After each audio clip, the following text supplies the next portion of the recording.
أعوذ بالله من الشيطان الرجيم بسم الله الرحمن الرحيم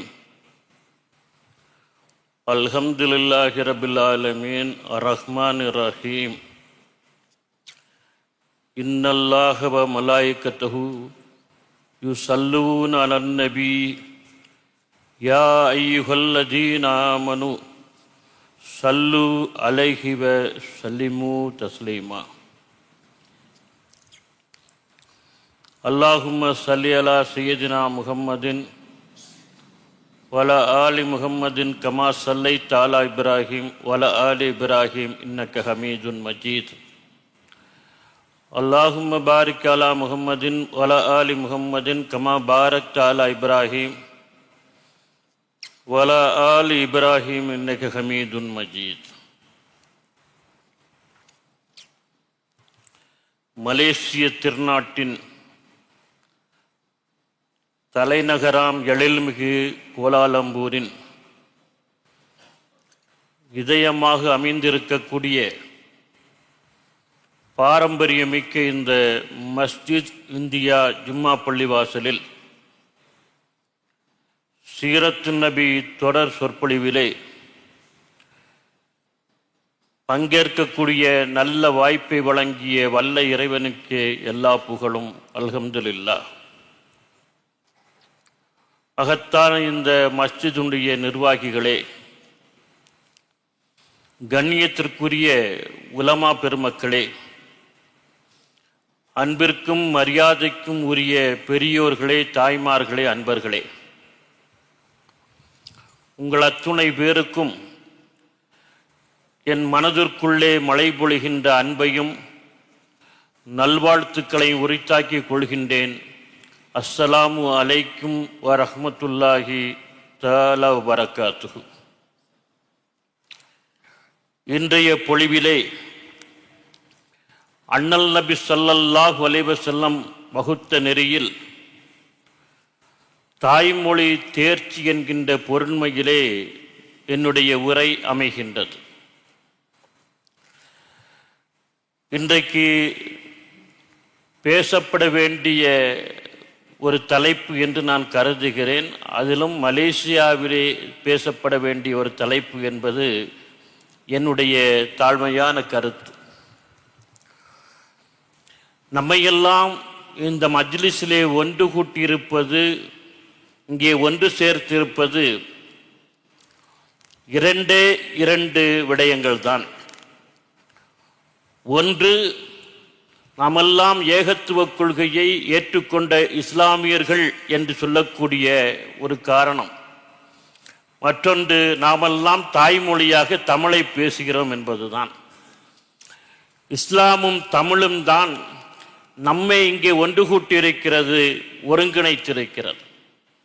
ஏன் இந்த மகத்தான பாரம்பரியமான மஸ்ஜிதுடைய உருவாக்கத்திற்கு கூட அதுதான் காரணமாக அமைந்திருக்கும்.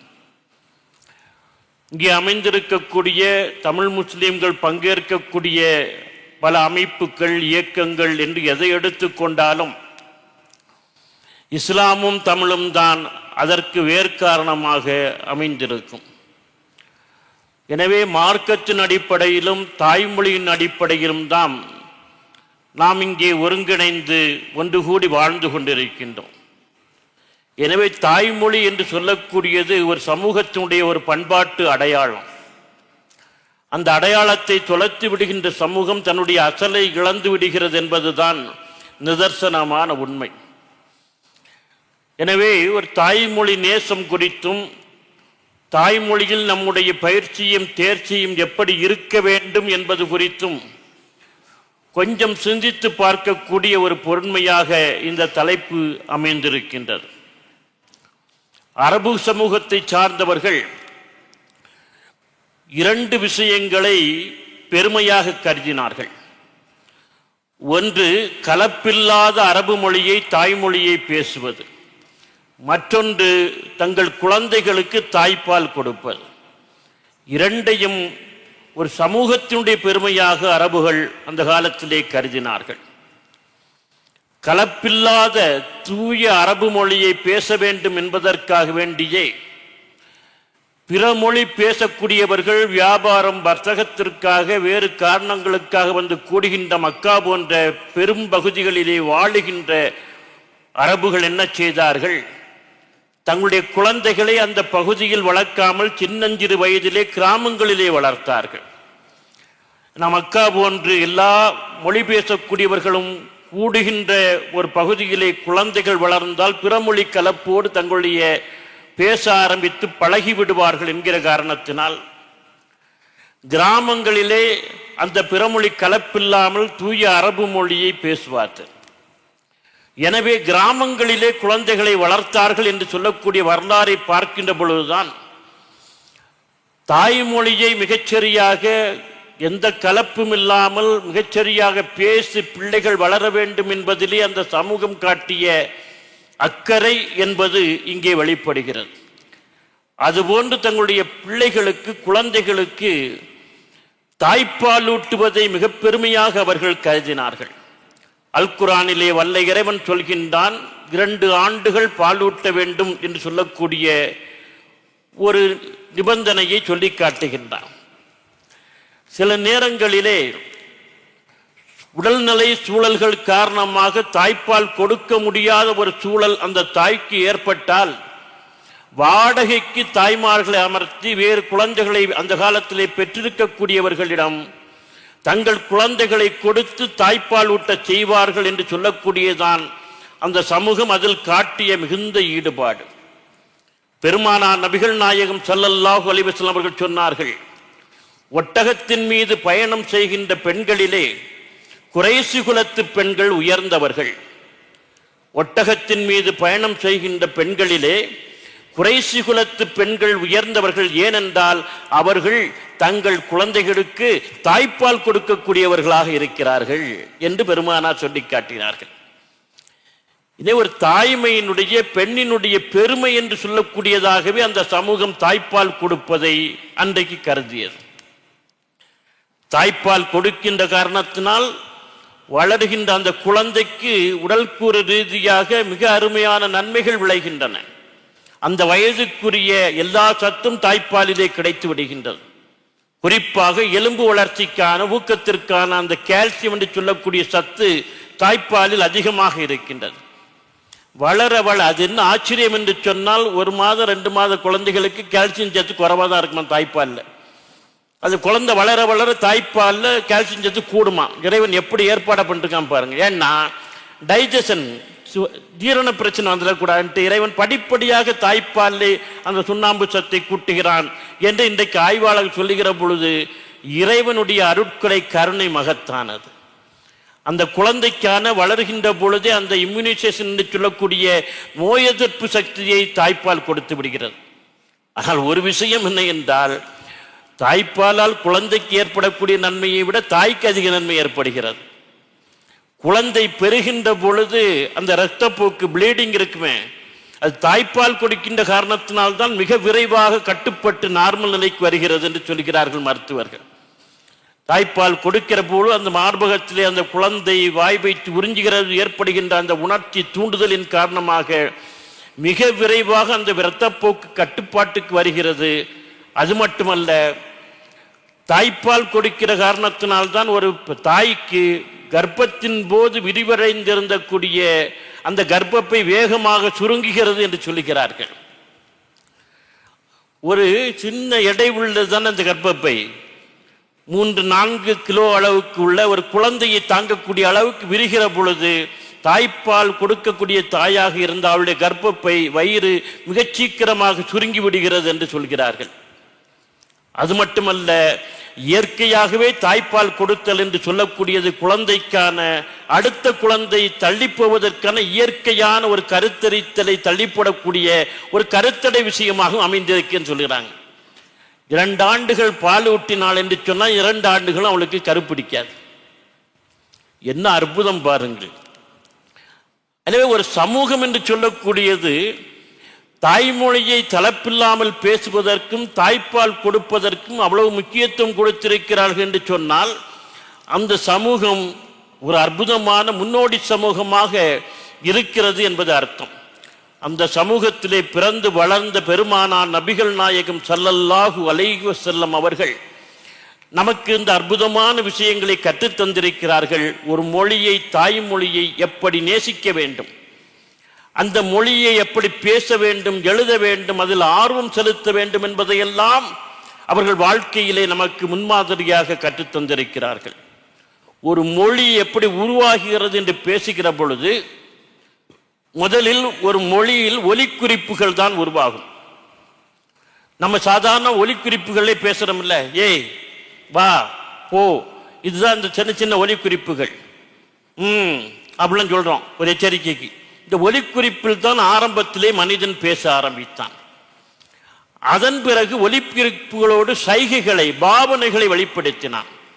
நாம் ஒருவரை பார்த்து விரலை விட்டு இப்படி சொன்னோம்னா ஒழுக்கமா இருந்துக்குன்னு அர்த்தம்.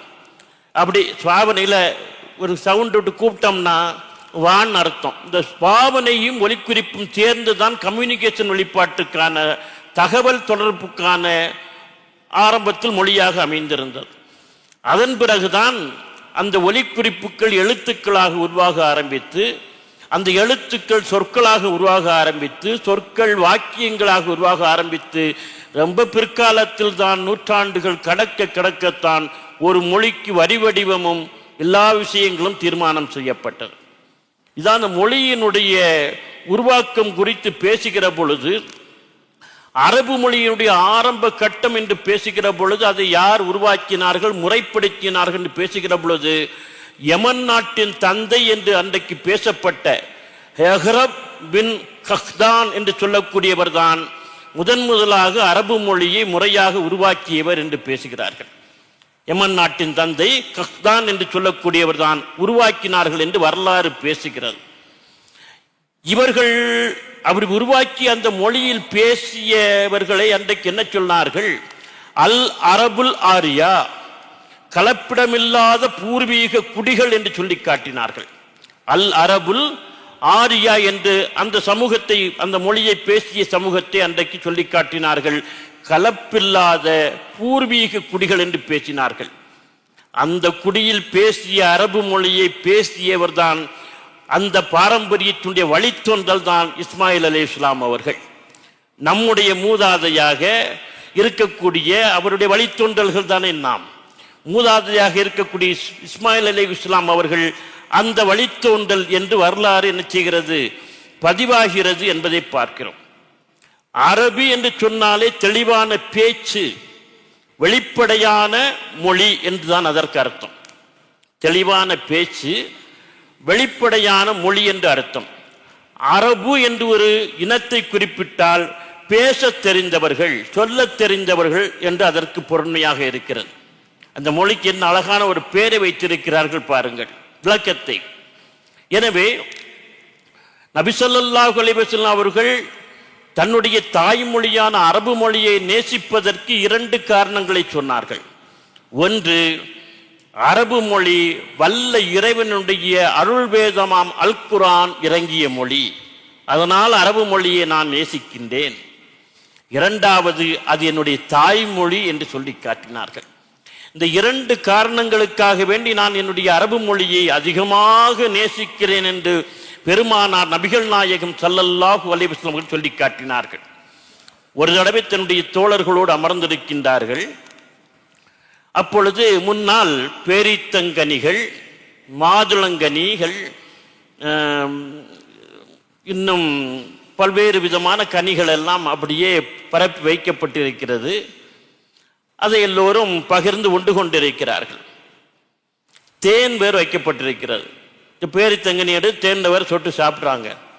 அப்பொழுது ஒரு தோழர் கேட்டார், யா ரசூலுல்லாஹ், உங்கள் உதடுகள் எப்பொழுது தித்திப்பாக இருக்கின்றன, இனிப்பாக இருக்கின்றன என்று கேட்டார். உங்கள் உதடுகள் எப்பொழுது தித்திப்பாக இருக்கிறது, இனிப்பாக இருக்கிறது? அவர் என்ன எதிர்பார்த்து கேட்டார்? இதில் பெருமானார் தேனை விரும்பி சாப்பிடுவாரா, அல்லது பேரித்தங்கனியை விரும்பி சாப்பிடுவாரா, அல்லது மாதுளங்கனி, எதை என்பதை தெரிந்து கொள்வதற்காக வேண்டி அப்படி ஒரு கேள்வியை கேட்டார். உங்கள் உதடுகள் எப்பொழுது தித்திப்பாக இருக்கின்றன என்று கேட்டவுடன் பெருமானார் என்ன பதில் சொன்னார்கள் தெரியுமா? காட்டு அரபிகளோடு பேசுகின்ற பொழுதுதான் என்னுடைய உதடுகள் தித்திப்பாக இருக்கின்றன என்று சொன்னார்கள். என்ன அற்புதமான பதில்! காட்டு அரபிகளோடு பேசுகின்ற பொழுதுதான் எனது உதடுகள் தித்திப்பாக இருக்கின்றன என்று சொல்லி காட்டினார்கள். காட்டு அரபிகள் என்று சொல்லக்கூடியவர்கள் யாரு? காட்டு பிரதேசங்களிலே, மலை பிரதேசங்களிலே, கிராம பிரதேசங்களிலே, ஒதுக்கமான பகுதிகளிலே மற்ற மக்களோடு அதிக கலப்பில்லாமல் வாழக்கூடிய மக்கள். அந்த மக்களிடம்தான் பூர்வீகமான அரபு மொழியினுடைய சொற்கள் இருக்கும். இந்த டயலெக்டிக்கல் என்று சொல்வார்கள், வட்டார மொழி என்று சொல்லக்கூடியதுதான் அவர்களுடைய மொழியாக இருக்கும். அந்த மொழி தூய்மையான மொழியாக இருக்கும். அவர்கள் பேசுகின்ற மொழியில் இருக்கக்கூடிய பூர்வீகமான வார்த்தைகள் மற்ற இடங்களில் அதிகம் இருக்காது. ஏன்னா ஒவ்வொரு சமூகத்துக்கும் என்று வட்டார மொழி உண்டு. தமிழுக்கு எத்தனை வட்டார மொழிகள் இருக்கிறது. நீங்கள் எங்கள் ஊர் பக்கம் கன்னியாகுமரி மாவட்டத்துக்கு வந்தீங்கன்னு சொன்னால் மலையாளம் கலந்த ஒரு மொழியை பெரும்பாலும் என்னுடைய பேச்சில் அது கண்டுபிடிக்க முடியாது. நான் உத்தமபாளையத்தில் ஒரு 32 ஆண்டுகள் இருந்ததுனால நான் மேடைக்கு வருகின்ற காரணத்தினால் மொழியை கொஞ்சம் செறிவுபடுத்தி கொண்டேன். இருந்தாலும் என்னை மீறி சில நேரங்கள் அந்த வார்த்தைகள் வந்து வேறு வார்த்தைகள் வந்து தவிர்க்க முடியாது. மண்ணின் வாசத்தை விட்டு ஒரு மனிதன் வாழ முடியாது அல்லவா? கோயம்புத்தூருக்கு போனீங்கன்னு சொன்னால் அங்கே ஒரு தமிழ் பேசுவா, கொங்கு தமிழ். ஏனுங்க என்னங்க ஏங்க ஏங்கம்மாங்க, அவன் ஏங்கிட்டு தான் இருப்பான். அப்படி ரொம்ப அற்புதமான ஒரு ரொம்ப பாசத்தோடு வெளிப்பட திருநெல்வேலி தமிழ் ஒரு பக்கம், மதுரை தமிழ் என்று தமிழ் ஒன்றுதான். ஆனால் வட்டாரத்துக்கு வேறுபடும். அந்த வட்டாரத்திற்கு ஏற்ப அந்தந்த மொழிகளிலே அற்புதமான வார்த்தைகள் இருக்கு, அது மற்ற இடங்களில் இருக்காது. நான் 1988 உத்தமபாளையம் ஹாஜி கருத்தராவுத்தர் ஹவுஜியா கல்லூரியிலே தமிழ் துறையிலே பேராசிரியர் பணிக்கு சேர்ந்தேன். 89 பாராளுமன்ற தேர்தல். அப்பொழுது பிரதம அமைச்சராக இருந்த ராஜீவ் காந்தி என்ன பண்றாரு, உத்தமபாளையத்தில் தான் அன்னைக்கு தேர்தல் பிரச்சாரத்துக்கு வந்து இறங்குறார். எங்கள் கல்லூரி வளாகத்தில் தான் அந்த ஹெலிகாப்டர் வந்து இறங்குது. அங்கே தான் பெரிய பந்தலெல்லாம் போட்டு கூட்டம் நடக்குது. பொதுவாக நமக்கு இந்த மாதிரி பெரிய கூட்டம், அரசியல் கூட்டத்தில்னா அண்டையிலேருந்து பங்கேற்கக்கூடிய வழக்கம் கிடையாது. ஒரு 3 நாட்கள் செக்யூரிட்டி பர்பஸாக கல்லூரியை விடுமுறை விட்டாங்க. நான் வீட்டில் இருந்தேன். நிகழ்ச்சி நடந்த அன்றைக்கு மாலை என்னுடைய நண்பர் ஒருத்தர் பக்கத்து வீட்டுக்காரு, சார் கூட்டத்துக்கு வந்தீங்களான்னு கேட்டார். நான் வரல அப்படின்னா, வராமல் போயிட்டீங்களா சார், கொள்ள கூட்டம்னாரு. எனக்கு தூக்கி வாரி போட்டு, கொள்ள கூட்டமா? நம்ம நாகர்கோவிலுக்கு அதுக்கு வார்த்தை புரியல. ஆமாம் சார், கொள்ள கூட்டம் அப்படின்னாரு. அப்புறம்தான் புரிஞ்சது அந்த ஊரில் கொள்ள கூட்டம்னா பெரிய கூட்டம்னு அர்த்தம். கொள்ள பேர் வந்திருந்தாங்கப்பாம்மா, நிறைய பேர் வந்திருந்தாங்கன்னு அர்த்தம். கொள்ள தூரம் போகணுமாம்மா, ரொம்ப தூரம் நீண்ட தூரம் போகணும்ட்டு. இதுதான் ஒரு மொழியினுடைய அழகு. இந்த அழகை நீங்கள் வட்டார மொழியில் தான் தரிசிக்க வேண்டும். நான் ரொம்ப காலமாக வெளியூரில் இருந்ததுனால சமீபத்தில் ஊரில் போய் இருக்கிறேன். அன்றைக்கி ஒரு நாள் ஜும்மா பயான் பேசினேன் எங்கள் ஊரில். பேசிக்கிட்டு வெளியே வந்தோன்னே என்னுடைய மைத்துன்னு வருதுன்னு சொன்னால், மச்சான் அன்னைக்கு சப்பி கிளச்சிட்டிங்க மச்சான்னா. ரொம்ப காலத்துக்கு பிறந்த வார்த்தையை கேட்குறேன், இன்னைக்கு சப்பி கிளச்சிட்டிங்கன்னா. எனக்கு ஆச்சரியமாக இருந்தது வார்த்தை. சப்பி கிளச்சிட்டிங்கன்னு என்ன அர்த்தம்? அடி போட்டு இன்னைக்கு நொறுக்கிட்டீங்கன்னு அர்த்தம். இது பாசிட்டிவாக பேசுறது. நெகட்டிவாக அந்த வார்த்தை பயன்படுத்துவான். அவனை சப்பி களைச்சிட்டான் இன்னைக்கு அப்படிம்பாங்க. யாரு இன்னைக்கு போட்டு சப்பி களைச்சிட்டானது, அவனை அடித்து நொறுக்கிட்டான்னு அர்த்தம். இது ஒரே தொடரை பாசிட்டிவாகவும் பயன்படுத்துகிறாங்க, நெகட்டிவாகவும் பயன்படுத்துகிறாங்க. ரொம்ப காலத்துக்கு பிறகு தொடரை கேட்டேன். சில நேரங்களில் வட்டார மொழியில் தான் மிக அற்புதமான ஒரு பண்பாட்டு வெளிப்பாட்டை சொற்களில் பார்க்க முடியும். உத்தமபாளையம் வட்டாரத்திலெல்லாம் பார்த்தா பெண் குழந்தைகளை பாப்பான்னு கூப்பிடுவாங்க. எல்லா இடம் பாப்பான்னு சொல்கிறது வழக்கம். ஆனால் அங்கே என்னன்னு சொன்னால், ஒரு பெண் குழந்தை எவ்வளவு வளர்ந்தாலும் பாப்பான்னு தான் கூப்பிடுவாங்க. பெரிய பொண்ணாகி திருமணமானாலும் பாப்பான்னு தான் சொல்லுவாங்க. ஒருத்தர் கேட்குறான்னு வச்சு, உங்களுக்கு எத்தனை பாப்பான்னு கேட்டால், எனக்கு 3 பாப்பா இருக்குது. மூத்த பாப்பா புருஷனோட டெல்லியில் இருக்குது, அதுக்கு 2 பாப்பா இருக்குது. 2வது பாப்பா கர்த்தராவது காலேஜில் படிக்குது, 3வது பாப்பா ஸ்கூலுக்கு போதும்பாங்க. இப்போ எவ்வளவு வளர்ந்தாலும் பெண் குழந்தையை பெண்ணை குழந்தையாகவே பாவிக்கக்கூடிய ஒரு பண்பாடு இருக்குல்ல. அந்த நேசம் பாசம் வெளிப்பாட்டை அந்த ஒருத்தரை சொல் வெளிப்படுத்தி நிற்பதை பார்க்கலாம். வட்டார மொழியில் இத்தகைய அற்புதமான அழகுகள் பண்பாடெல்லாம் வெளிப்படும். இத்தகைய வட்டார மொழியை பேசுகின்ற ஒரு காட்டரபியோடு உரையாடுகின்ற பொழுது, பேசுகின்ற பொழுதுதான் என்னுடைய உதடுகள் தித்திப்பாக இருக்கின்றன என்று பெருமானார் நபிகள் நாயகம் ஸல்லல்லாஹு அலைஹி வஸல்லம் அவர்கள் சொன்னார்கள் என்று சொன்னால், அந்த தாய்மொழியை அவர்கள் எவ்வளவு நேசித்திருக்கிறார்கள் என்கின்ற ஒரு மகத்துவம் என்பது நமக்கு வெளிப்படுவது என்கிறதை பார்க்கலாம். சில வட்டாரங்களில் பார்த்தீங்கன்னா நல்ல தமிழையே பேச்சு மொழியாக பேசுவார்கள். நல்ல தமிழையே பேசுவாங்க. இங்கே இலங்கைக்கு சென்றீர்கள் என்று சொன்னால் நல்ல அற்புதமாக தமிழையே பேச்சு மொழியாக பேசுவாங்க. நான் 2000 முதலாக கொழும்புக்கு போனேன். அப்பொழுது அங்கே அங்கே அட்மினிஸ்ட்ரேஷன் சர்வீஸில் கலெக்டராக இருந்த ஷரீஃப் என்று சொல்லக்கூடியவர், ஜுனைதா ஷெரீஃப் என்கிற பேரில் நிறைய நாவல்கள் எழுதியிருக்கிறார். அவர் இல்லத்திற்கு விருந்துக்கு கூப்பிட்டார். அவர் வீட்டுக்கு விருந்துக்கு போன உடனே வீட்டில் இருக்கக்கூடியவர்களை எனக்கு அறிமுகப்படுத்தினார். மகன் இங்கே வாங்க, மகன் பேராசிரியர் வந்திருக்கிறாங்கோ, நலம் விசாரியுங்கள் மகன். மகன் வந்து விசாரிக்கிறார். எப்படி அழைப்பு? மகன் இங்கே வாங்க மகன்.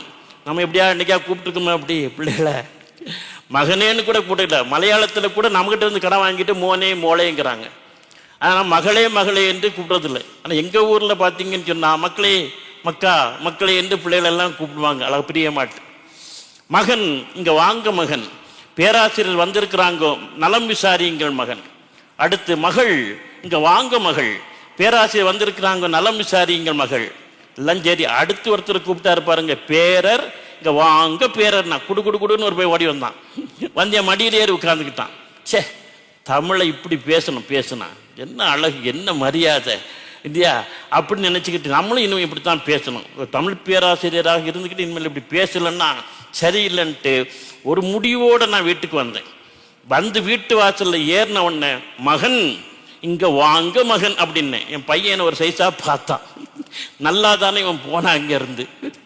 இவனுக்கு என்ன ஆச்சுங்கிறது போல அந்த பார்வை இருந்தது.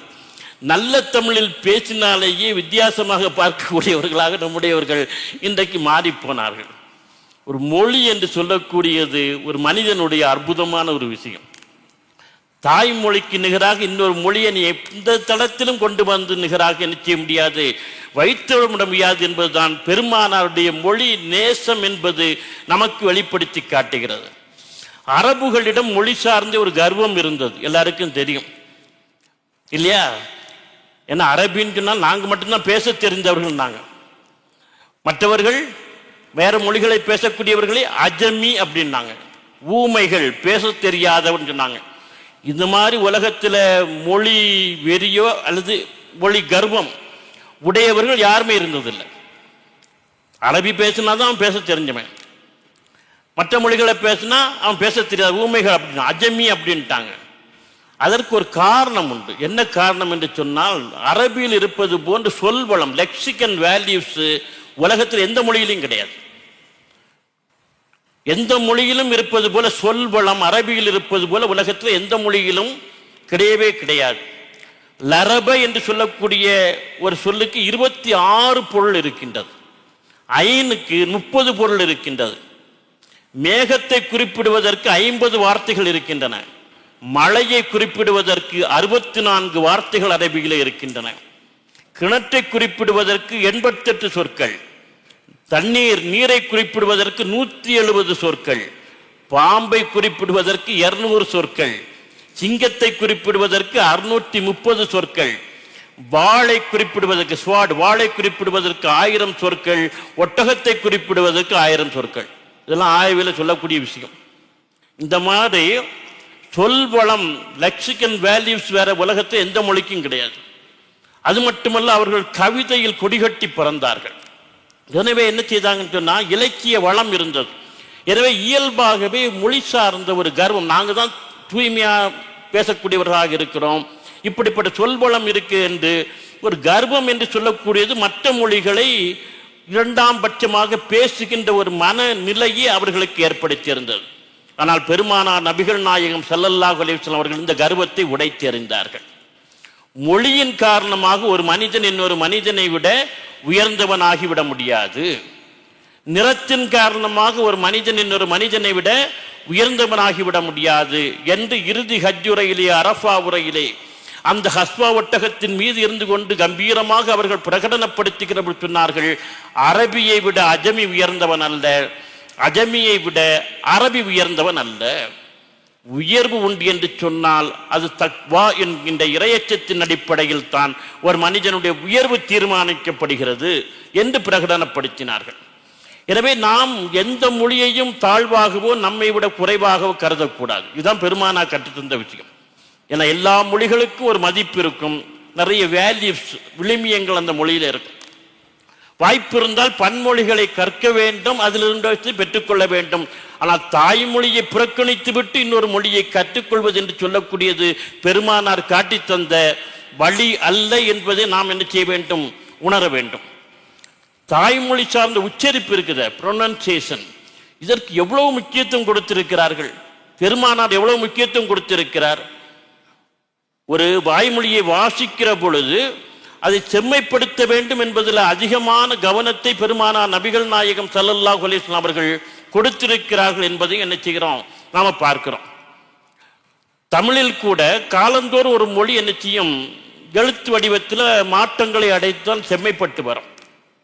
ஆரம்ப காலகட்டங்களில் பார்த்தீங்க சொன்னா எழுத்துக்களை ஓலைச்சுவடிகள் தான் எழுதுவாங்க, எல்லாவற்றையும் ஓலைச்சுவடியில் எழுதுகிற பொழுது புள்ளி இல்லாமல் எழுதுவாங்க, கோடு இல்லாமல் எழுதுவாங்க. என்ன காரணம்னா ஓலைச்சுவடி கிழிஞ்சிரும் எழுத்தாணி வச்சு எழுதும் போது.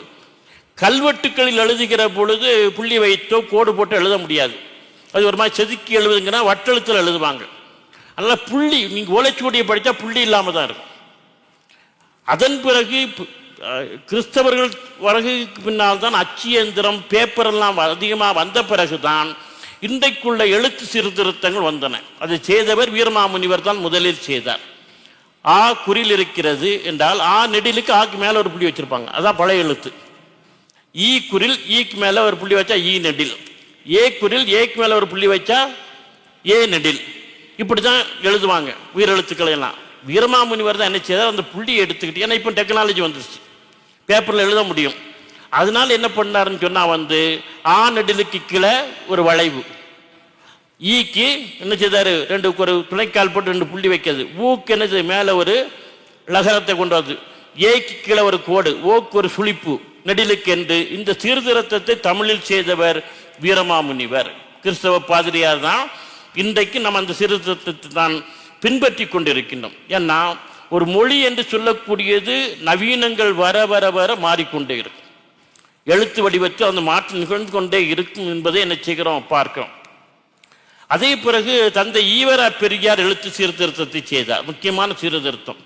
பழைய காலத்தில் லை நை நை எல்லாம் எழுதும்போது மேலே ஒரு கொம்பு போடுவாங்க, கொம்பு போட்டு தான் நை லை நை எல்லாம் எழுதுவாங்க. 1999 தான் 89 அதில் எம்ஜிஆர் பீரியடில் தான் அது பெரியாருடைய சீர்திருத்தத்தை அவர் கொண்டு நடைமுறைப்படுத்தினார் தமிழில். எனது அந்த கொம்பை எடுத்துக்கிட்டு அந்த நகரத்தை வளர்ச்சி லை நை போட்டோம்னா அந்த எழுத்து சீர்திருத்தத்தை தந்தை பெரியார் செய்தார். ஏன்னா அவர் எப்பவுமே சமத்துவத்தை பகுத்தறிவு பேசக்கூடியவர், எழுத்தில் கூட ஒருத்தர் தலை நூற்றி நிற்கக்கூடாது. மற்ற எழுத்துக்கள்லாம் ஒரே ஆர்டரில் இருக்க, இந்த நை லை மட்டும் தலையை தூக்கிட்டுன்னா நல்லது இல்லை, எல்லாம் தலையும் தட்டி விட்டார் பெரியார். இந்த எழுத்து சீர்திருத்தத்தை தந்தை பெரியார் செய்தார். இப்படி ஒரு மொழி என்று சொல்லக்கூடியது காலந்தோறும் தன்னுடைய எழுத்து வடிவத்திலே என்ன செய்யும், நவீனங்கள் வர வர வர மாற்றங்களை அடையும் என்பது எல்லா மொழிக்கும் உரிய ஒரு ஒரு நியதியாக இருந்தது. அரபு மொழியை பொறுத்தளவில் அதனுடைய சீர்திருத்தம் எங்கே நடைபெற்றது என்று சொன்னால் ஆச்சரியமான விஷயம். ஒரு வேதம், ஒரு அருள்மறையின் காரணமாக ஒரு மொழி சீர்திருத்தப்பட்டது, மாற்றி அமைக்கப்பட்டது, வளர்த்தெடுக்கப்பட்டது என்று சொன்னால் அது அல் குர்ஆனால் நிகழ்ந்த அரபு மொழி மாற்றம் மட்டும்தான். ஒரு வேதத்தின் காரணமாக ஒரு மொழி என்ன செய்யப்பட்ட சீர்திருத்தப்பட்டது, செம்மைப்படுத்தப்பட்டது என்கின்ற சிறப்பு அரபு மொழிக்கு உண்டு. அதை செய்த மகத்துவம் அல் குர்ஆன் என்று சொல்லக்கூடிய இறைவேதத்துக்கு உண்டு. இது அரபு மொழியில் மட்டுமே உலகத்தில் நடந்த சீர்திருத்தம், செம்மைப்படுத்தக்கூடிய முயற்சியாக இருந்தது. அரபு மொழியில 28 எழுத்துக்கள் இருக்கே பார்க்கலாம். இந்த 28மே மெய்யொழிப்புலே சொற்களாகத்தான் இருக்கும், எழுத்துக்களாக தான் இருக்கும். அலிஃப் மட்டும் என்ன உயிரெழுத்து உச்சரிப்போட வரும்.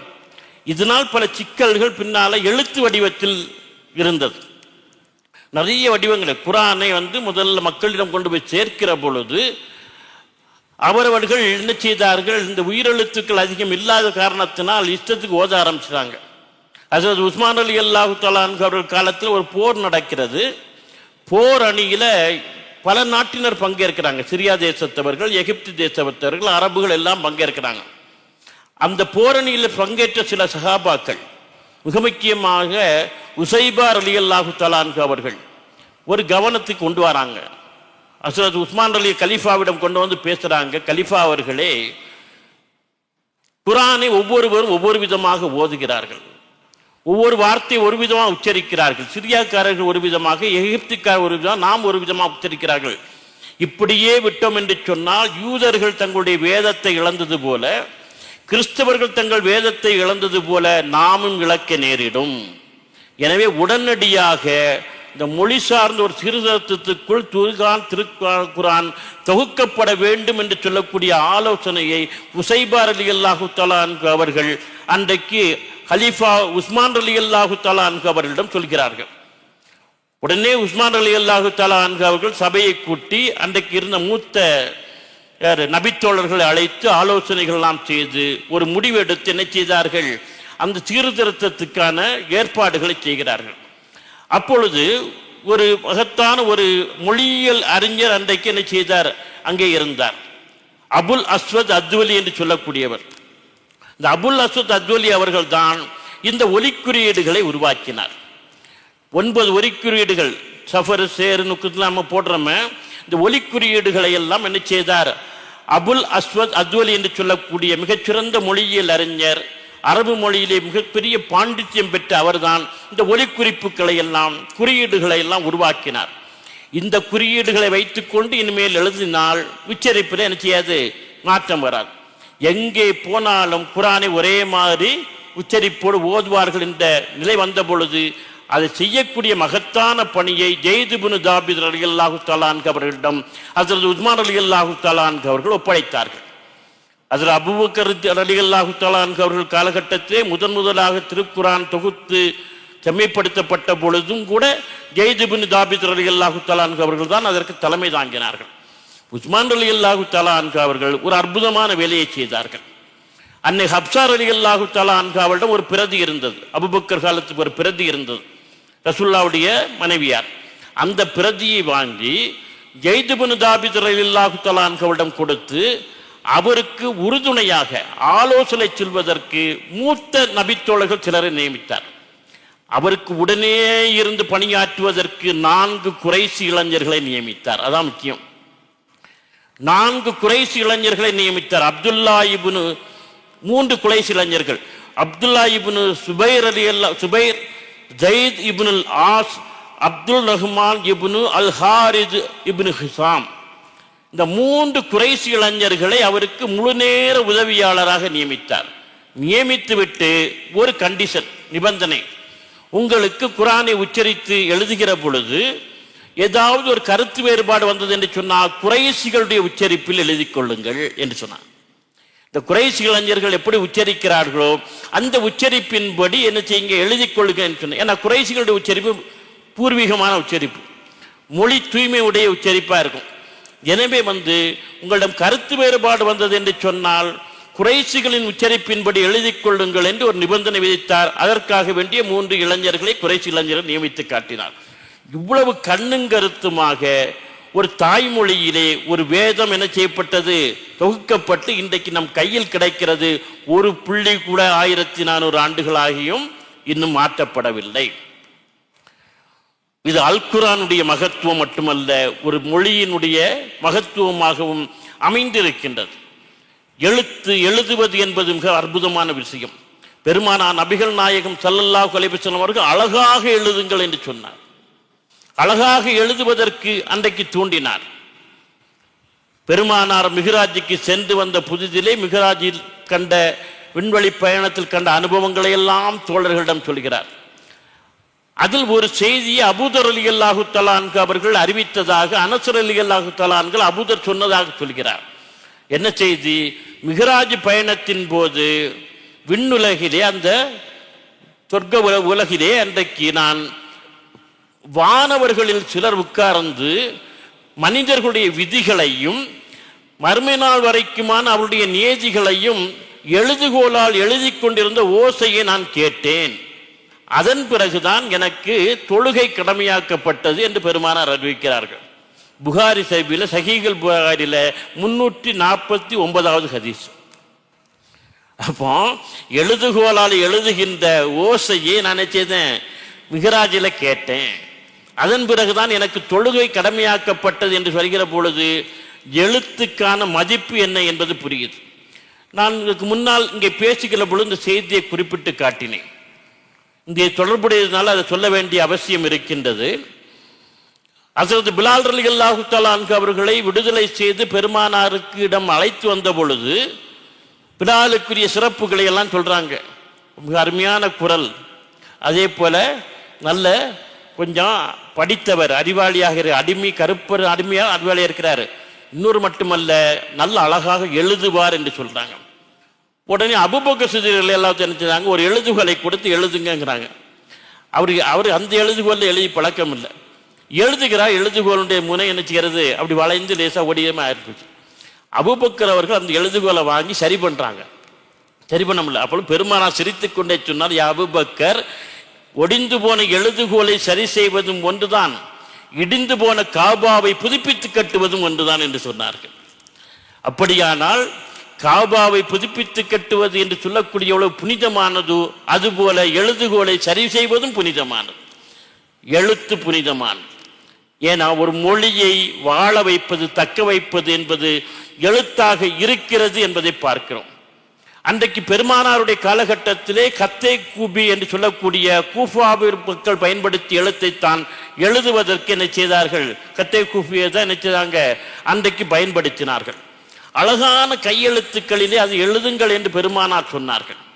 அழகான கையெழுத்து சொல்லிட்டு சொன்னாங்க, நீங்கள் அழகான கையெழுத்திலே எழுதுங்கள், எழுத்து அது உங்களுக்கு இரணத்தை அதிகப்படுத்தும். இரணம்னா என்னது, வாழ்வாதாரம், உங்க ரிஸ்க் அதிகப்படுத்தும் என்று சொன்னார்கள். அழகான கையெழுத்துக்களில் எழுதுங்கள், அது உங்களுக்கு இரணத்தை ரிஸ்க் என்ன செய்யும், அதிகப்படுத்தும் என்று பெருமானார் சொன்னார்கள். ஏன்னா அழகான கையெழுத்து பல அற்புதங்களை விளைவித்து காட்டும். உங்களுக்கெல்லாம் தெரியும், பயிலுகின்ற காலகட்டத்திலே ஹேண்ட் ரைட்டிங் ரொம்ப அழகா இருக்கவங்களுக்கு தான் மார்க் கூட கிடைக்கும். நல்லா ஆசிரியர், பேராசிரியர், முதல்ல ஹேண்ட் ரைட்டிங் நல்லா இருந்தால் தான் அந்த பேப்பரை கொஞ்சம் ஆர்வமாக படிப்போம். கொஞ்சம் செய்திகள் குறைவாக இருந்தாலும் மார்க்கை கூட போடுவோம். அந்த எழுத்து அழகா இருந்தாலே பிடிச்சு போகும், அதிகான மதிப்பெண் கிடைக்கும். இன்னொரு விஷயம் என்ன தெரியுமா, ஒருவருடைய குணாதிசயம், கேரக்டர் கையெழுத்தில் வெளிப்படும். ஒருவர் கோழிக்கிண்ணை மாதிரி எழுதாச்சு எல்லா விஷயத்திலும் அப்படிதான் இருப்பான், பொறுப்பு இல்லாத ஆளா இருப்பான்னு அர்த்தம். நல்ல அழகாக முத்து முத்தா எழுதுறான், எல்லா விஷயத்திலும் சரியா இருப்பான்னு அர்த்தம்.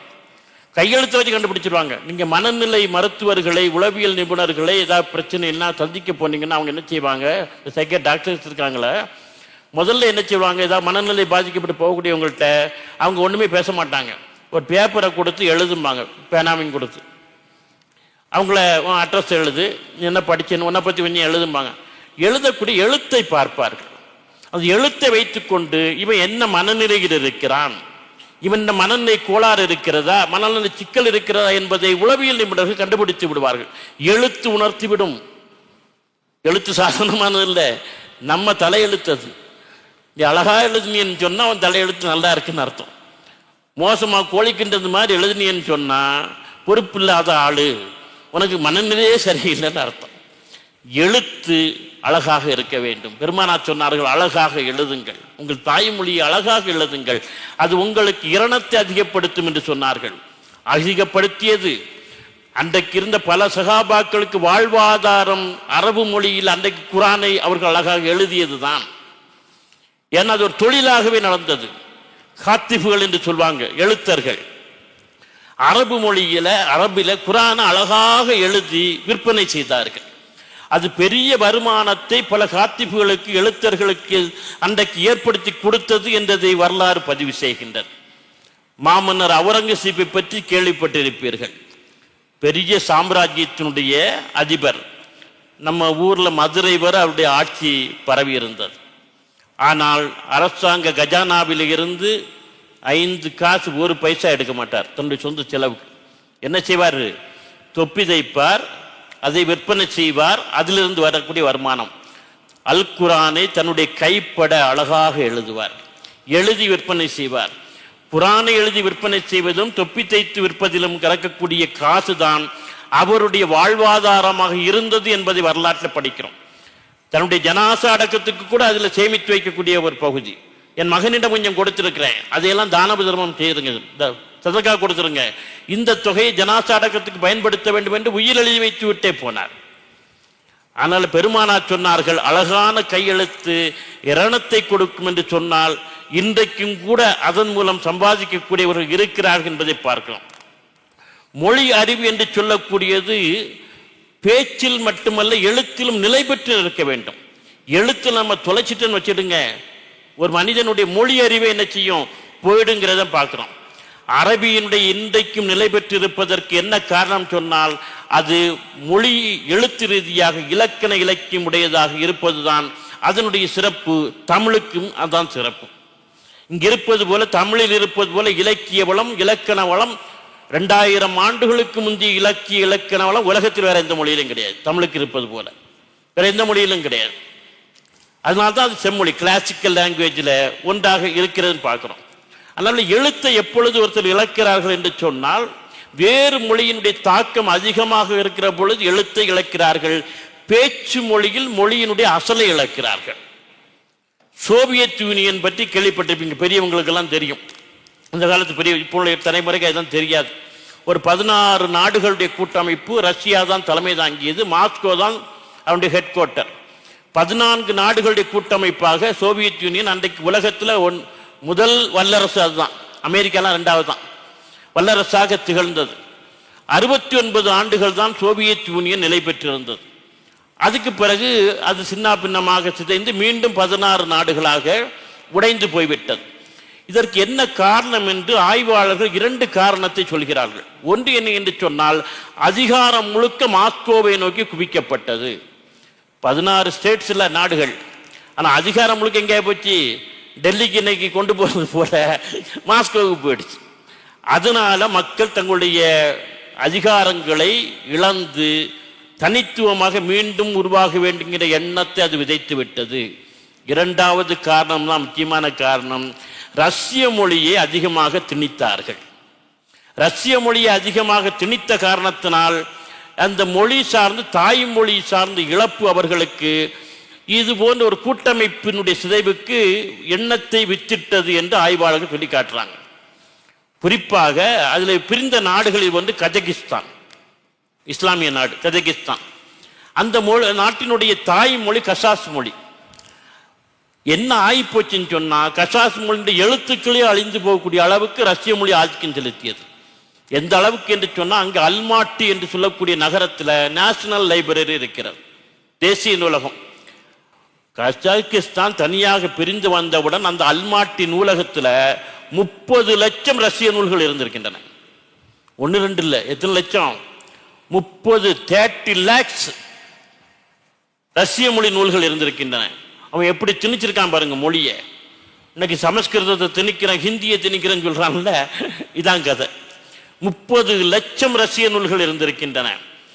ஆனா கஜகிஸ்தான் கவர்மெண்ட் என்ன பண்ணி தெரியுமா, தனியாக பிரிந்து வந்தவுடன் இனிமேல் நம்முடைய தாய்மொழியில் தான் நம்முடைய எல்லாவற்றையும் உருவாக்கி ஒரு தனித்துவ ஆளுமை பெற வேண்டும் என்பதற்காக அந்த 30 லட்சம் ரஷ்ய நூல்களையும் கசாஸ் மொழியில மொழிபெயர்த்தார்கள்.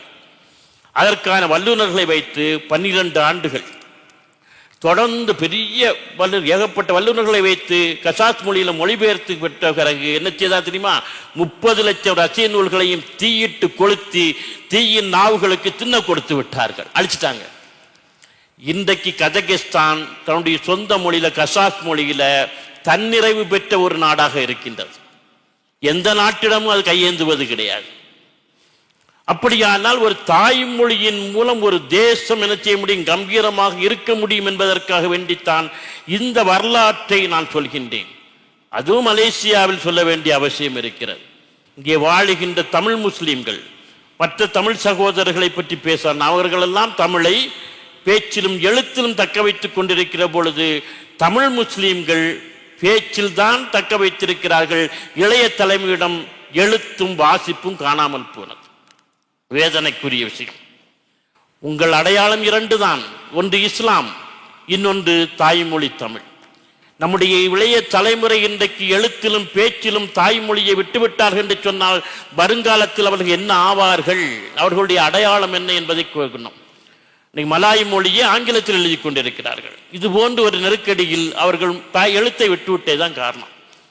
அந்த மலாய் மொழியினுடைய பூர்வீகம் கொஞ்சம் கொஞ்சமாக அழிந்து போய் கொண்டிருக்கிறது. ஆய்வாளனை சொல்றது. என்ன காரணம் சொன்னா இன்னொரு மொழியில் எழுதுகிற பொழுது உச்சரிப்பு அது இது பிரச்சனைகள், அந்த மொழியினுடைய கலப்பு எல்லாம் உள்ள அதிகமாகிட்டோம். இது யதார்த்தமான விஷயம். நம்ம இதை குறை சொல்வதற்கு பேசவில்லை, இயற்கை அதுதான். தமிழுக்கு வருகிற பொழுது நாம் இது குறித்து கவனம் செலுத்த வேண்டும். எப்படிப்பட்ட மார்க்கத்துக்கு சொந்தக்காரர்கள் ஒரு முன்னோடியாக ரசூலுல்லாஹி ஸல்லல்லாஹு அலைஹி வஸல்லம் அவர்கள் தாய்மொழியிலே நாம் என்ன செய்ய வேண்டும் என்பதை நமக்கு கற்றுத்தந்திருக்கிற பொழுது நம்முடைய தலைமுறை எழுத்திலும் பேச்சிலும் மொழியை தக்க வைத்துக் கொள்ள வேண்டாமா?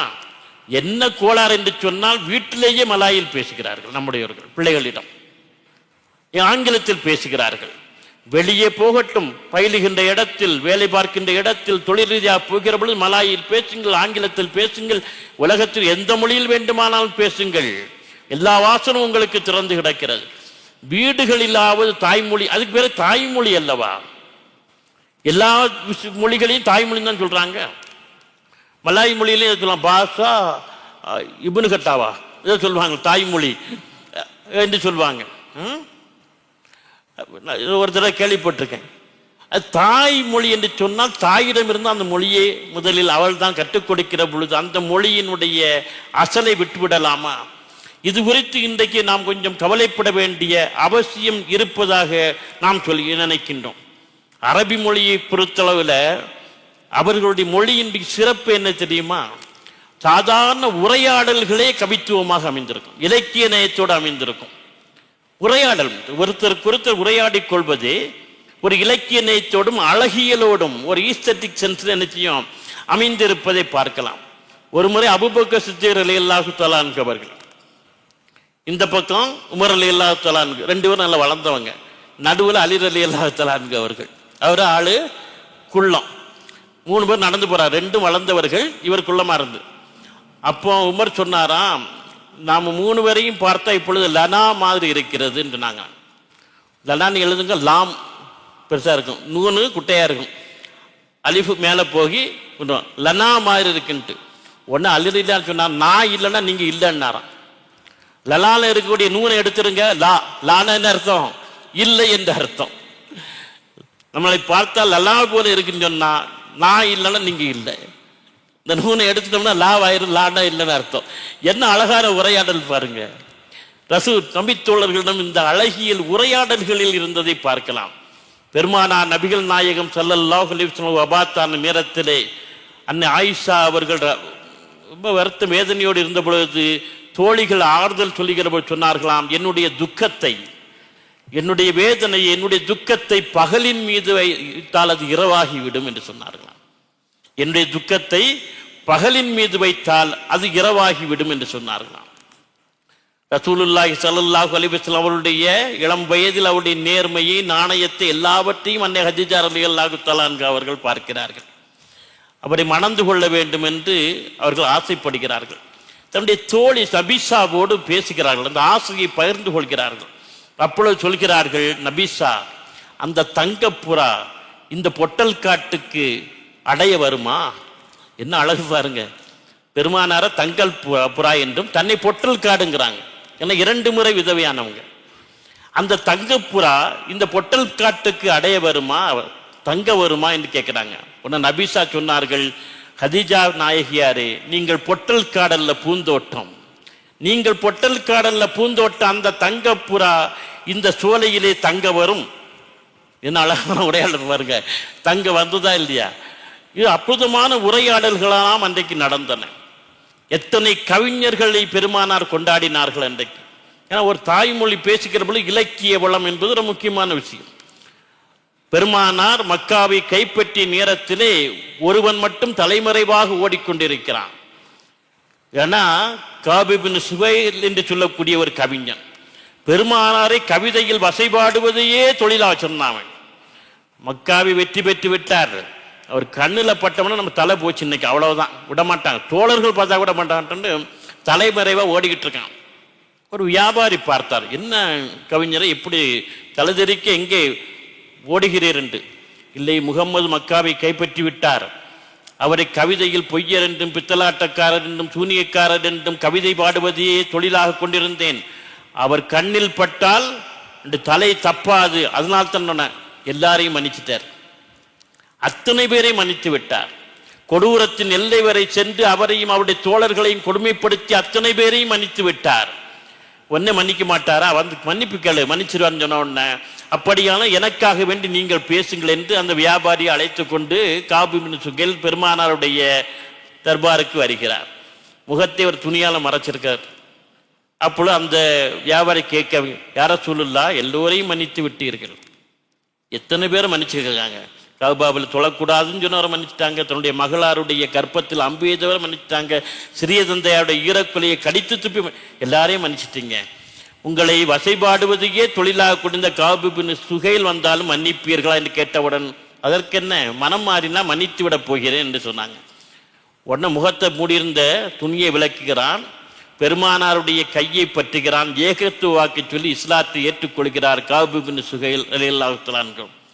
அதன் பிறகு பெருமானார் மீது பானத்வாத் என்று சொல்லக்கூடிய கன்னிகளாலான ஒரு காவியத்தை பாடுகிறார். அந்த காவியத்தில் அவர் பாடுகிறார், இதற்கு முன்னால் முகம்மதை எனக்கு பார்க்கவே பிடிக்காது, இதற்கு முன்னால் முகம்மதை எனக்கு பார்க்கவே பிடிக்காது, இன்றைக்கோ முகம்மதை தவிர வேறு எதையும் பார்க்க பிடிக்கவில்லை என்று எழுதினார். இந்த ரசவாதத்தை நிகழ்த்தியது எது? பெருமானாருடைய அற்புதமான மனம், வாழ்வியல், இலக்கியம் என்பது செழுமையாக அரபு நாட்டிலே வளர்ந்திருந்து பார்க்கிறோம். பின்னாலும் கூட என்ன அற்புதமான கவிஞர்கள்! கபாபின் சாபித் என்று சொல்லக்கூடிய ஒரு கவிஞர், அப்துல்லா இப்னு ரவாஹா என்று சொல்லக்கூடிய கவிஞர், ரஹாவாவுடைய கவிதைகள் உனக்கு தெரியுமா, கொஞ்சம் பாடி என்று தோழர்களை பார்த்து பெருமானார் சொல்வார்களாம். நான் கேட்கிறேன் பாடுங்கள் என்று. ஒரு மொழி என்று சொல்லக்கூடியது எழுத்திலும் பேச்சிலும் மட்டுமல்ல, அது இலக்கியத்திலும் செழுமையாக இருக்க வேண்டும். அது அந்த மொழியினுடைய சிறப்பு மட்டுமல்ல, அந்த மக்களுடைய வாழ்வியலையும் பண்பாட்டையும் வரலாற்றையும் சகலவிதமான விழுமியங்களை வெளிப்படுத்தக்கூடியதாக அது அமைந்திருக்கும் பார்க்கிறோம். பின்னால இமாம் பூசரி போன்ற ரஹ்மத்துல்லாஹி போன்றவர்கள் எல்லாம் என்ன அற்புதமான புர்தா ஷரீப் போன்றவற்றை தந்தார்கள்.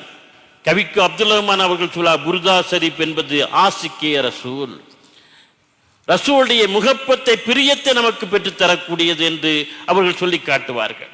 எனவே உலகில் கவிதையில் அதிகம் பாடப்பட்ட ஒரு ஆளுமை உண்டு என்று சொன்னாலும் அது பெருமானார் நபிகள் நாயகம் ஸல்லல்லாஹு அலைஹி வஸல்லம் அவர்கள் தான். அவர்களுக்கு நிகராக யாரையும் கவிதையிலே பெரிய அளவுக்கு பாடவில்லை. தமிழில் கூட நம்முடைய ஆலிம் பெருமக்கள், மார்க்க அறிஞர்கள் அந்த காலத்திலே மார்க்க விஷயத்தை சொல்வதற்கு இந்த தாய்மொழியிலே எவ்வளவு பெரிய முயற்சி எடுத்திருக்கிறார்கள் தெரியுமா? ஒரு 200 ஆண்டு 300 ஆண்டுகளுக்கு முன்னால் யாருக்கும் எழுத படிக்க தெரியாது ஒரு காலம் இருந்தது. ஆலிம்கள் பேச்சுக்களிலே சொன்னால் மட்டும்தான் மார்க்கம் போய் சேரும். வேற எந்த வாய்ப்பும் இல்லாத நேரத்தில் இவர்களுக்கு எழுத தெரியாது, தமிழை வாசிக்க எழுத, ஆனால் அரபு மொழியினுடைய எழுத்துக்கள் தெரியும், அலிபு எல்லாம் தெரியும், குர்ஆனை வாசித்து பழக்கம் பெண்களுக்கு நல்லாவே தெரியும். எனவே என்ன செய்தார்கள், தமிழை அரபு மொழியில் எழுதி காட்டினார்கள். அரபு தமிழ் என்று சொல்லக்கூடிய அரபு தமிழ், அரபு மலையாளம் உண்டு, எல்லா மொழிகளும் இந்த வேலையை நம்முடைய ஆலிம் பெருமக்கள் செய்து அன்றைக்கு தாய்மொழியிலே மார்க்கத்தை கொண்டு போய் சேர்த்தார்கள். பெரிய மகத்தான பணி இது. இன்றைக்கு இன்டர்நெட்டை தட்டினாலும் செல்போனை தட்டினாலும் எல்லாம் கையில வந்து விழுந்துருது. எந்த வசனத்தை பார்க்கணும், எந்த கதையை தேடினா அப்படி செகண்ட்ல தேடிடுறோம். ஆனால் அன்றைக்கு கிடையாது. ஆலிம்கள் செய்த மகத்தான பணி தமிழிலே கொண்டு போய் சேர்க்க வேண்டும் என்று அரபு மொழியில டிரான்ஸ்லிட்ரேஷன் பாங்க, அதுல அரபு மொழி ஆனா தமிழ் மார்க்க விஷயங்களை அன்றைக்கு கொண்டு போய் அரபு மொழி சென்றாங்க. அப்படி முதல் தர்ஜிமாவாகவும் தப்சீராகவும் ஒன்று இலங்கையில் இருந்தான் வந்தது. இலங்கை பேர்வளை என்று சொல்லக்கூடிய ஊரை சார்ந்த முகமது முஸ்தபா ஆலிம் பெருந்தகை அவர்கள் தான், ஷேக் முகமது முஸ்தபா ஆலிம் தான் பதுஹுர் ரஹ்மான் ஃபி தர்ஜிமதி தப்சீரில் குர்ஆன் என்று சொல்லக்கூடியதை 1850 எழுதி வெளியிட்டார்கள். அது மும்பையில இருந்து வெளியாச்சு. அப்போ அன்னைக்கு அங்கதான் பிரிண்டிங் டெக்னாலஜி, இலங்கையில கூட கிடையாது, அச்சு வந்து அங்கதான் இருந்தது. இலங்கை மும்பையில போய் தங்கி அதை வெளியிட்டார்கள் பார்க்கிறோம். முதல் தர்ஜிமாகவும் தப்சீராகவும் இருந்தது, ரெண்டும் ஒன்று தான்.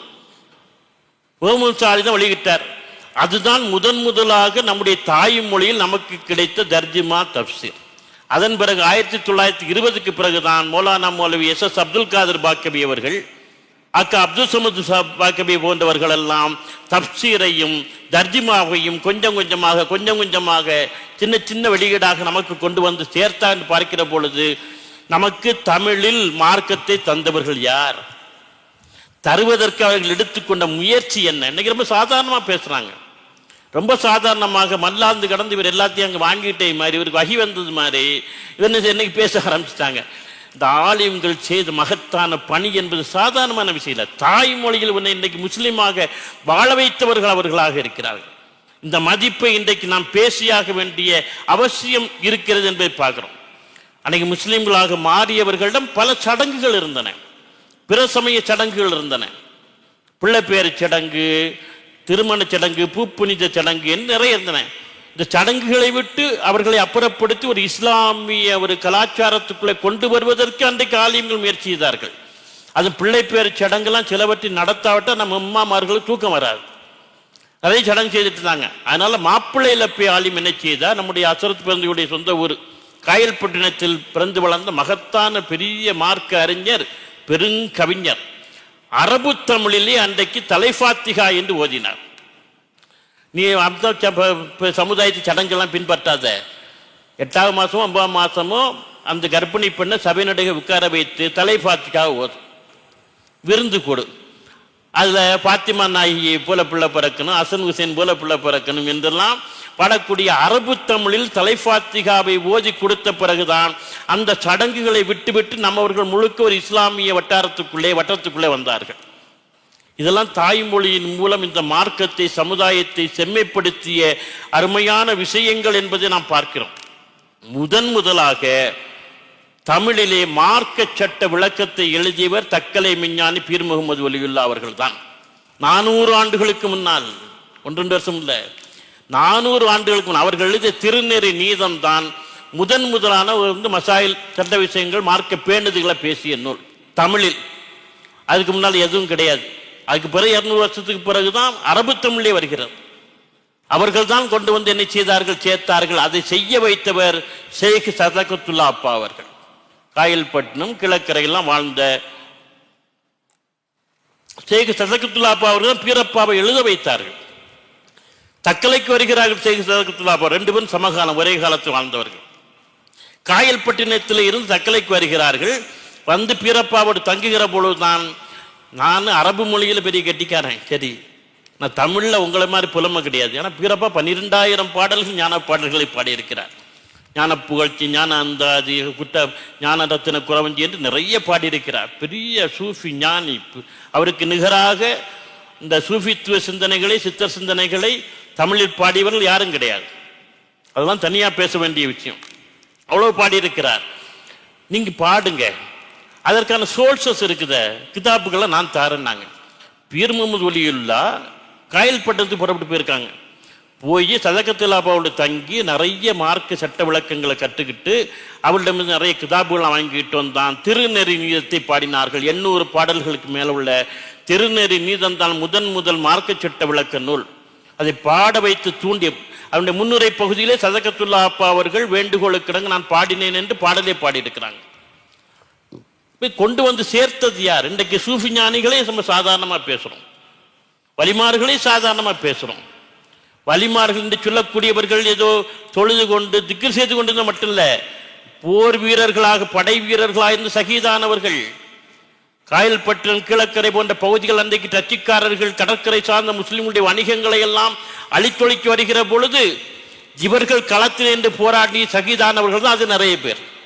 இன்னைக்கு காயல்பட்டினம் போன்ற பகுதிகளில் அடங்கப்பட்டிருக்கக்கூடிய வலிமார்கள்ல 90% பேர் சகீதுகள். உன்னையும் உன்னுடைய மார்க்கத்தையும் உன்னுடைய பொருளாதாரத்தையும் வாழ்வாதாரத்தையும் பாதுகாத்தவர்கள். நீ ரொம்ப சாதாரணமா பேசிக்கிட்டு இதெல்லாம் இன்னைக்கு சொல்லணும். உறக்க சொல்ல வேண்டிய அவசியம் இருக்கிறது, சத்தமாக சொல்ல வேண்டிய அவசியம் இருக்கிறது. சூஃபி ஞானிகள், வலிமார்கள் அன்றைக்கு இறை புகழ்ச்சியை பாடினார்கள் என்று சொன்னால் அந்த இறை புகழ்ச்சி இறைவனை புகழ்வதாகவும் இறைவனிடம் வேண்டுவதாக பிரார்த்துவாமாக அமைந்தது. எந்த சிற்கம் அதில் கிடையாது. ஞான புகழ்ச்சி பாடலில் தக்கலை பீர் முகமது வலியுல்லா அவர்கள் பாடுவார்கள். ஒரு சிறு பகுதியை மட்டும் பாடி காட்டுகிறேன். தனைத்தேரும் காயம் சுழலும் எண்ணாவினை தான் தொலைந்தால் நினைப்போதும் இங்கிருக்காது கண்டாய் சீரன் தாழ்வணிந்தேன். நினைப்போரை மேவி நினையாரை நீங்கி நீ ரம்பி நின்றாய். உனை போல் ஒருவருண்டோ இறைவா எனக்கு உற்றவராய். உற்றாரும் இல்லை உறவாரும் இல்லை இங்கு உன்னையன்றி மற்றாரும் என்னை வளர்ப்பதுண்டோ மறை தன்னை மிக. கற்றாலும் பாவம் கசந்தாலும் கேடு உன்னை காண்பதற்கு வித்தார வாழ்வு தருவாய் எமக்கு என்றும் மேலவனே. வல்லவன் நீ மறை சொல்லுவன் நீ மறை நாளுக்கெட்டா துல்லிவன் நீ துணையானவன் நீ என்றும் துயவன் நீ. கல்விலும் நீ என் கருத்திலும் நீ இரு கண்ணிலும் நீ இல்லிலும் நீ இணையற்றவன் நீ எம் இறையவனே.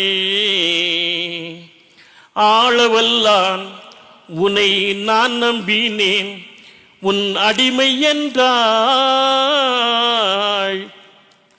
கோணவனாக குடியிருந்தாய் இந்த குடிளந்து உயிர் போனபின் நாங்கள் எரி நரகேளிர் செல்லாமல் உன் பொற்பதியில் ஈனமில்லாமல் புகுத வைப்பாய் என்றும் நிலவனே. ஹலிமா மூலைதனில் பாலமுதுண்ட அகுமதெனும்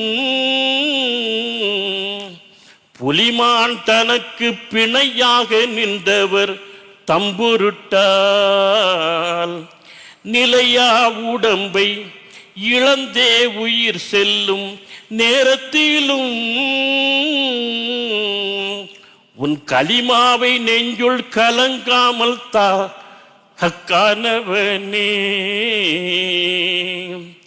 ஹக்கானபிதும் களிமா கமல கருத்தினுள்ளே சிக்காமல் மாயம் திருடி கொள்ளாமல் உன் திருவுளத்தால்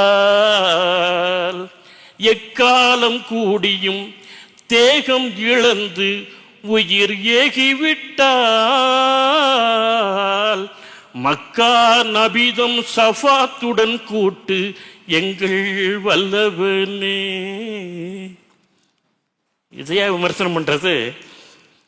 படிக்கிறதும் இல்லை, வாசிக்கிறதும் இல்லை, தெரிஞ்சுக்கிறதும் இல்லை, ஒட்டுமொத்தமாக புறக்கணிக்கிறது. ஒரு மொழி என்று சொல்லக்கூடியது, தாய்மொழி என்பது எவ்வளவு மகத்துவம் என்பது நமக்கு உணர்த்தக்கூடிய விஷயம். இது படிக்கிறதே இல்லை. ஞான புகழ்ச்சியெல்லாம் பாடின விடிய விடிய பாடின கண்ணீர் தான் வரும். அதை துவா முழுக்க முழுக்க துவா தான். ஒரு பகுதியை இன்னைக்கு பாடின அவ்வளோதான். எனவே ஒரு மொழியை வைத்துக்கொண்டு ஒரு மார்க்கத்தை நாம் எப்படி கொண்டு போய் படர்ப்பது, சேர்ப்பது என்பதெல்லாம் இன்றைக்கு நிறைய பேச வேண்டிய, யோசிக்க வேண்டிய அவசியம் இருக்கிறது. இந்த தலைப்பை நான் இன்றைக்கு தான் முதல்ல விரிவாக பேசுகிறேன். அதனால தான் அசரத்தை உட்கார சொன்னேன். உட்காருங்க அசரத்து, கேளுங்க, இதை எப்படி டெவலப் பண்ணலான்னு சொல்லுங்கன்ட்டு. இங்கே தான் அந்த வாய்ப்பு எனக்கு கிடைத்தது. நம்மளால் பேச நினச்சிக்கிட்டு இருந்தேன், பேசுகிறேன். அதற்காக வேண்டி வேறு மொழிகளை படிக்க வேண்டாம், கற்க வேண்டாம் என்று மார்க்கம் சொல்லவே இல்லை. பெருமானார் அதை என்ன செய்யலை, சொல்லவே இல்லை. எல்லா மொழிகளையும் என்ன செய்ய வேண்டும், கற்க வேண்டும். உன்னுடைய வாழ்க்கையினுடைய அனைத்து ஆதாரங்களுக்குமான மொழிகளாக அந்த மொழிகளை நீ வைத்துக்கொள்ள வேண்டும். ஏன்னா ஒரு மொழியை வைத்துக்கொண்டு மட்டும் எல்லாவற்றையும் சாதித்து விடலாம் என்பதும் நாம் தவறுதான். ஒரு உணவு விடுதிக்கு செல்கிறோம், ஒரு தோசை வேண்டும் என்று ஆர்டர் பண்ணுறோம். தோசைன்னு நம்ம தமிழ் சொல்ல மராத்தி சொல்லு. சரி சட்னி விடுப்பா, சாம்பாரை விடுப்பா வைன்னு சொன்ன சாம்பார் சட்னி மராத்தி சொல்லுதான். பேசி முடிக்கிறோம், சாப்பிட்டு முடிக்கிறோம். முடித்த உடனே ஒரு டீ அப்படிங்கிறோம், டீ சீன மொழி சொல். டீ வேண்டாம் ஒரு காஃபின்னு சொல்கிறோம், காஃபி அரபி மொழி சொல். நீ ஒரு ஹோட்டலுக்குள்ளே போய் ஒத்த தோசையாக உருப்படியாக சாப்பிட்டு வரைக்கும் எல்லா மொழிகளும் தேவைப்படுது. அதனால் நம்ம தாய்மொழியை மட்டும் வைத்துவிட்டு எல்லாவற்றையும் சாதித்து விடலாம் என்பதும் கூடாது. வாழ்வினுடைய தேவைக்கு எல்லா மொழிகளையும் எடுத்துக்கொள்ள வேண்டும். அதனால் தான் பெருமானார் நபிகள் நாயகம் ஸல்லல்லாஹு அலைஹி வஸல்லம் அவர்கள் அன்றைக்கு ரோமாபுரிக்கு இஸ்லாமிய அழைப்பை விடுக்கிற பொழுது ஜெயித் பின் தாபித்தில் அழைத்து லத்தீன் மொழியை கற்றுக்கொள் என்று சொன்னார்கள். 18 நாளில் கற்றுக்கொண்டார். அவரை மாதிரி ஒரு அறிவாளியை பார்க்க முடியாது. அவருக்கு யூதர்களோடு பேசுகின்ற அவர்களுடைய மொழியான ஹிப்ரு மொழி பயிற்சி வச்சிருந்தாங்க. யுனானி மொழி, ஹிப்ரு மொழி, லத்தீன் மொழி, ஹப்ஸ் என்று சொல்லக்கூடிய மொழி, ஹபசி என்று சொல்லக்கூடிய மொழி, எல்லா மொழிகளையும் பார்சி மொழி எல்லாவற்றையும் அறிந்த தோழர்கள் பெருமானாருடைய சபையில் உண்டு. எல்லாரோடும் உறவாடக்கூடிய அளவுக்கு அன்றைக்கு உரையாடக்கூடிய அளவுக்கு மார்க்கத்தை கொண்டு போய் சேர்க்கக்கூடிய அளவுக்கு பல மொழி தெரிந்தவர்களை வைத்திருந்தார்கள். இதுவும் நமக்கு முன்மாதிரியாக இருக்கின்றது. எனவே இன்றைக்கு இந்த சூழலிலே தாய்மொழி சார்ந்த நேசத்தை நாம் வளர்த்து கொள்ள வேண்டும். அது நம்முடைய தனித்துவமான அடையாளம். இஸ்லாமும் தாய்மொழியும் தான், தமிழும் தான் நமக்கான முழு அடையாளம், முகவரி. அதை தக்க வைத்துக் கொள்வதற்கு என்னென்ன செய்ய வேண்டும் அது குறித்தெல்லாம் நாம் சில முயற்சிகளை எடுக்க வேண்டும். முதலில் வீடுகளிலே குழந்தைகளோடு பிள்ளைகளோடு நமக்குள்ளாக தாய்மொழியிலே உரையாட வேண்டும். எழுத்து பயிற்சி என்பதை அவர்களுக்கு உருவாக்க வேண்டும். மொழியின் மகத்துவங்களை, சிறப்புகளை, இலக்கிய வளங்களை எல்லாம் உரையாடக்கூடிய சூழல்களை அவர்களுக்கு ஏற்படுத்த வேண்டும் என்று கேட்டு இந்த அற்புதமான வாய்ப்புக்கு நன்றி கூறி விடைபெறுகிறேன். ஆகிர் தவானா அனில் ஹம்துலில்லாஹி ரபில் ஆலமீன். அஸ்ஸலாமு அலைக்கும் வரஹ்மத்துல்லாஹி தஆலா பரக்காத்து.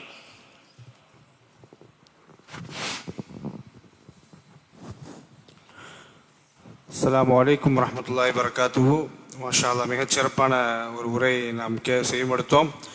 தாய்மொழியினுடைய மகத்துவமும் தாய்மொழி கற்றுதலால் நாம் நம்முடைய வாழ்க்கை முறையை எப்படி அமைத்துக்கொள்ள முடியும் என்கின்ற சிறப்பான விஷயங்களை நம்மோடு பகிர்ந்து கொண்டார்கள். மிக்க நன்றி. இன்ஷா அல்லாஹ், நாளை இந்த தொடரிலே நம்முடைய தலைப்பு அண்ணல் நபி ஸல்லல்லாஹு அலைஹி வஸல்லம் அவர்கள் வகுத்த நெறியில் பிற சமயத்தாருடன் நல்லுறவு என்கின்ற மிக அழகான தலைப்பு. அனைவரும் கலந்து கொள்ளுமாறு அன்போடு கேட்டுக்கொள்கிறோம். ஸல்லல்லாஹு அலா முஹம்மத் ஸல்லல்லாஹு அலைஹி வஸல்லம் ஸல்லல்லாஹு அலா முஹம்மத் ஸல்லல்லாஹு அலைஹி வஸல்லம் ஸல்லல்லாஹு அலா முஹம்மத் யா ரப்பி ஸல்லி வஸல்லிம். அஸ்ஸலாமு அலைக்கும் வரஹ்மத்துல்லாஹி வபரகாத்துஹு.